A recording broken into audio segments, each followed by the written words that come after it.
2019ರಲ್ಲಿ ಪಕ್ಷ ಒಂದು ಸಂದಿಗ್ಧ ಪರಿಸ್ಥಿತಿಯಲ್ಲಿ ಅಂದಿನ ಜಿಲ್ಲಾ ಪಂಚಾಯಿತಿ ಅಧ್ಯಕ್ಷಲಿದ್ದೆ.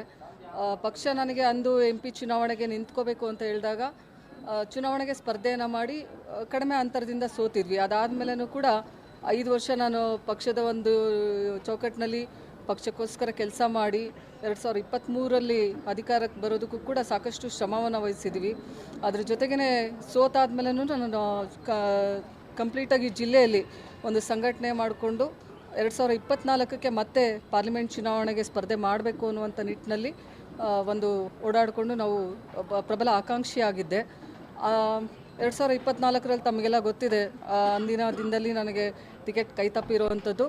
ಈಗ ಒಂದೇನು ಬೈ ಎಲೆಕ್ಷನ್ ಬಂದಿದೆ ಬಾಗಲಕೋಟದು, ಮೇಟಿ ಸರ್ ಅವರು ಭಾಳ ಧೀಮಂತ ನಾಯಕರು, ನಮ್ಮೆಲ್ಲ ಹಿರಿಯ ನಾಯಕರು, ಸಾಕಷ್ಟು ಹಿರಿಯ ಮುತ್ಸದಿಗಳು ಇರೋದ್ರಿಂದ ಅವರ ಕುಟುಂಬಕ್ಕೆ ಟಿಕೆಟನ್ನು ನೀಡೋದಾದರೆ ನಂದೇನೂ ಅಭ್ಯಂತರ ಇಲ್ಲ. ಅದನ್ನು ಹೊರತುಪಡಿಸಿ ಟಿಕೆಟನ್ನು ನೀಡೋದು ವಿಚಾರ ಇತ್ತು ಅಂತಂದರೆ ನಾನು ಕೂಡ ಪ್ರಬಲ ಆಕಾಂಕ್ಷಿ ಅಂತೇಳಿ ನಾನು ಈಗಾಗಲೇ ಹೇಳಿದ್ದೀನಿ ಪಕ್ಷದ ವರಿಷ್ಠರಿಗೂ.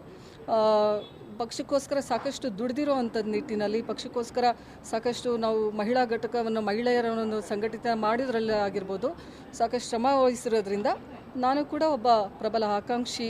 ಮೇಟಿ ಕುಟುಂಬ ಅವರನ್ನು ಹೊರತುಪಡಿಸಿದರೆ ಅಂತೇಳಿ ಹೇಳೋದಕ್ಕೆ ಬಯಸ್ತೀನಿ. ಹೇಳಿದ್ದೀನಿ ನೋಡಿ, ನಾವು ಜಿಲ್ಲಾ ಮಟ್ಟದಲ್ಲಿ ಹಾಗೂ ರಾಜ್ಯ ಮಟ್ಟದಲ್ಲಿ ಯಾರ ಗಮನಕ್ಕೆ ತರಬೇಕು ನಾವು ಅವ್ರಿಗೆ ಹೇಳಿದ್ದೀವಿ. ಅವರ ಕುಟುಂಬಕ್ಕೆ ಕೊಡೋದಾದರೆ ನಮ್ದು ಯಾವುದೂ ಅಭ್ಯಂತರ ಇಲ್ಲ. ಅವರನ್ನು ಹೊರತುಪಡಿಸಿ ಕೊಡೋದಾಯಿತು ಅಂತಂದರೆ ನಾನು ಕೂಡ ಒಬ್ಬ ಪ್ರಬಲ ಆಕಾಂಕ್ಷಿ ಅಂತ ಹೇಳೋದಕ್ಕೆ ಬಯಸ್ತೀನಿ.